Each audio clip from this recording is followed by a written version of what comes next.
2006. How strange is it? Yeah, I bought it brand new. How strange is it to you that your life has gotten to a point where you have a car accident and it's in the gospel column in 20 minutes? That's just the beginning, man. I became a world champion. I was destined for great things, man. I just, I got to work hard. I got to believe in myself. My camp that's around me pushed me to this level. I just got to believe in myself, God put us on this earth for a certain amount of time, and let's take advantage of it, as humans. And I'm taking advantage of it. Every day I work, if it's not in my gym, it's in my business. If it's not in my business, it's in my family. I just try to just work as hard as possible I can and be the most of this life to show people that you could become anything you want to as long as you believe in it. You said you filled with confidence not coming off the win. Was there ever a point though over the last couple years where you had some doubt that you could come back and I think I was reading too much of the negativity, the negativity from Dana, the negativity from the fans, and I started believing them. Why? I don't need to believe that, man. Then I started switching around. I got a new camp with me, and the guy was just so damn positive. And I was like, you know what? I fulfill myself with such negativity. Why? Let's do positive and see what I get out of it. And just one thing after another, man. Like I say, I've been here now for 3 days, 2 days, and everything's been perfect. The flight's been perfect. Everything has just been to a peaking point. And the same thing, I had the same effect when I was in Vegas. Everything was so positive. It just driving into Vegas, the weigh-ins, everything was so perfect. There was no hiccups, nothing at all. And I think that's what it is, just staying mentally positive and working forward. And forget about what people say about what you should be or who you're not. I know who I am, man. I'm a former world champion. No other light heavyweight's ever defended them world titles longer than I have, as many times as I have. It's just one of those things, man. In my mind, I know I'm one of the greatest. Maybe other people don't think that, but in my mind, I know I'm one of the greatest. I've done so much in this business of MMA and business-wise, promotion, and fighting, everything, man. And as you said, people pay attention to just my fight or my crash. Well, I guess I'm just that big of a celebrity in this sport, man. It's just the hard work that I put into it, and I expect out of it, because I put so much into it. I know your health was the big issue, but do you think that you cost yourself a little bit by focusing on the feud with Dana so much as opposed to, you were distracted from what the goal was in the past? I believe so. My problem is I stay small to keep it all. I don't have no management. I do everything myself, and the negotiations with Dana go back and forth. They're very heartbroken because of we came here when none of us were anybody, and I'm fighting for my family. I'm fighting for myself. When it comes to fighting inside the cage, I'm fighting for my fans. And when it's business-wise, I'm a businessman. I understand it. I understand what a contract's about. I understand the loopholes and the ins and outs of contracts because I've been doing it for so long. And maybe that was kind of the hard things that came between me and Dana. There was a lot of people in my ears who tell me what I deserve, what I should give, and I think I should have respected them, Dana, Lorenzo, a little more of trusting them. And when you're a kid who's hustled his whole life and has really got to where I am today by the hustle, you kind of don't trust many people. My whole life, man, I didn't trust my parents. I didn't trust many people at all. And just one of those things you got to build trust. And I've got that, and I think the respect value is there again. So I'm just trying to slowly but surely build that bridge across between me and Zuffa, Dana, Lorenzo, and get back in the shoes where I used to be, because I miss them, man. I miss Dana, I miss Lorenzo, hanging out with them and having a good time. I got love for them, man, because if it wasn't for them, I wouldn't be where I am today. You said earlier that you sense some negativity and doubt from Rashad. What is it about? What have you seen that makes you think that? I think the first question is he's not with Jackson's camp, and he has a lot of hatred for him. And you watch, like I said, Countdown Show on Spike, you see Johnny Bones Jones, he's saying negative stuff, he fulfills himself. And, I don't know, he's a psychology major, so I don't know, I think he's doing a little self-doubt himself. And just read into it, man. Watch the way he presents himself when he comes in and does his training. You guys will see.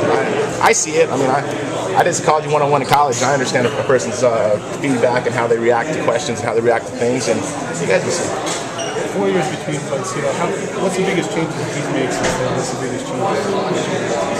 Biggest changes he's made since then is, his wrestling skills, of course. His level change has been great. I've been watching over and over again. Myself is being healthy. Not having any more back problems, not having the injuries that, it's kind of funny because for once I was home for this camp. Actually, second time. Bader fight, I was at home for my camp. Usually I go up to Big Bear, and training is so damn hard. Just getting in out of bed, I remember just moaning and groaning, like, oh my God, what am I doing?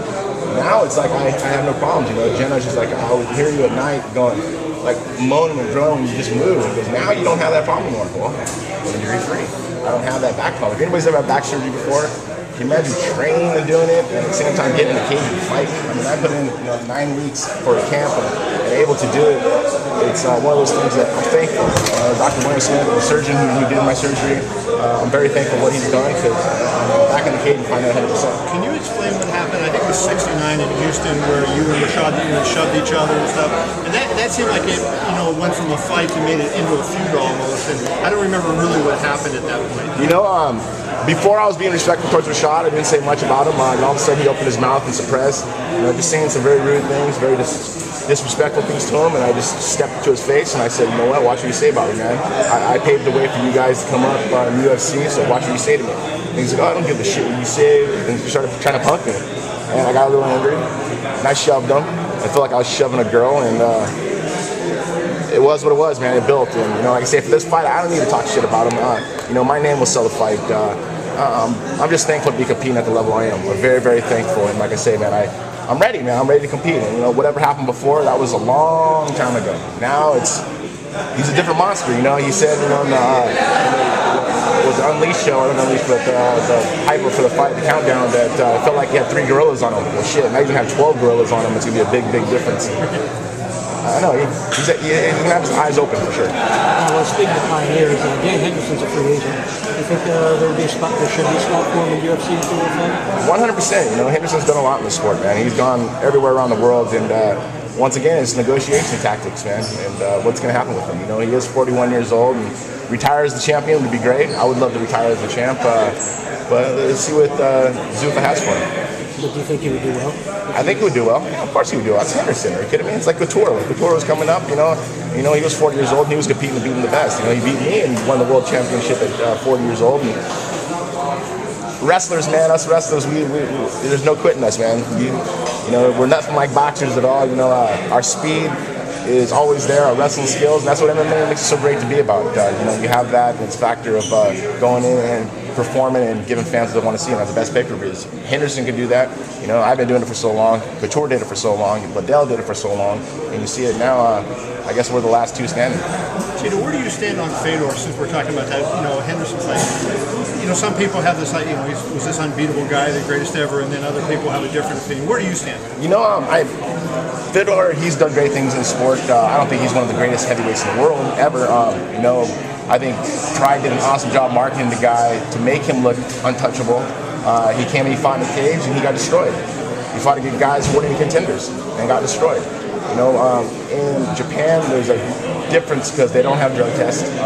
They don't do the thing at the level that UFC does. And if you're going to fight in UFC and Strikeforce, you're going to fight clean. And I'm not saying someone did anything like that, but proof is in the pudding, man. It shows how guys fight. And you look at all the other guys who came from Pride and came to UFC, they get stomped out. At one point, I think you tried to cook up a fight with Fedor, didn't you? Yeah, back when he came to to Affliction, it almost did, and I'm thankful I didn't. You gotta understand, it's negotiation tactics, man. No more than that. I understand business, and my heart's always been with the UFC. Look at shit, I'm wearing a UFC shirt, man. I always wear punishment, and it's just one of those things. My heart's in the UFC, man. If it wasn't for them, I wouldn't be where I am today. Taking the fight on short notice, Bader was a wrestler, obviously Rashad's a wrestler. Do you think foot speed's going to be the difference here? Foot speed will be the difference, of course. I got 2.5 weeks to prepare for this fight. I took a week off right after the fight, but one of those things, I'm ready. I'm in great shape, and I'm ready to fight. Has Rashad had a long enough layoff to really kind of slow him down? And I think so. I'm going to press this hard. I'm going to press him as hard as I possibly can and try to get the most out of this. He thinks he's going to come in and just destroy me, and I hope he thinks like that because all of a sudden the first and second round, when I'm still in his face punching him, he's going to go, holy shit. Tito's stronger than he was last time. Tito's a lot faster than he was last time. He's a lot harder to take down than he was the first time. And like I say, it's one of those things, man. I just got to go up and show what I'm about, and that's fighting. Do you think ring rust is a factor, especially with his camp issues and stuff like that? Ring rust is always a factor. Camp, when you change camps, it makes a big difference because those guys don't know how to press you the hardest, like the right way. Maybe they press you too hard, you get too much overtrained. There's so many aspects of it having a new camp that it kind of changes things up. When I worked with my guys, it fed into it because I wasn't overtraining. The guys I had prior, I was overtraining them a little bit because I tried to get the most out of it. We were cramming so much in a short amount of time because of injuries. Well, now I don't have those injuries. Now we're able to spread the camp out through a long period of time and get the most out of it and really peak to the right timing, and this weekend's the right timing. Tito, this guy here has a question for you. Couldn't get Thank you. I was wondering how much does that his record or his record, how much does that motivate? It motivates me, but at the same time, I don't think about it. You know, it's been such a long time ago. You know, the fight kind of shows and tells the story of what really happened. And on Saturday night, the draw won't matter at all. When I get my hand raised, people will know that I won the first one. Why has it taken 4 years? You know, I think it's taken, you know, you got to put the hands into Dana and the UFC. They make the calls, they make the cards, and injuries on my side, of course. I've been getting surgery a couple times, and you know, it all comes to factor. Everything happens for a reason in this world. We'll see. You going to retire after you win the title? That would be nice. That would be nice to retire after winning the title. I'm not even thinking about retiring right now, though, man. I'm 36 years old. I just turned 36. You gotta understand, Liddell reigned as champion for a while when he was 36 years old. Couture reigned as a champion for many years when he was 36 years old.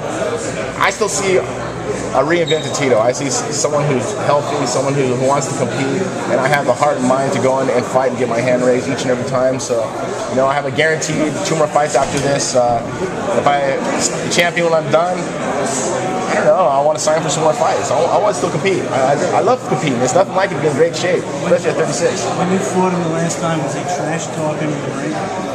Wasn't trash talking in the ring because I think I surprised him by my strength, by my size, by my pressure, and I'm going to surprise him again. When did you make the camp switch?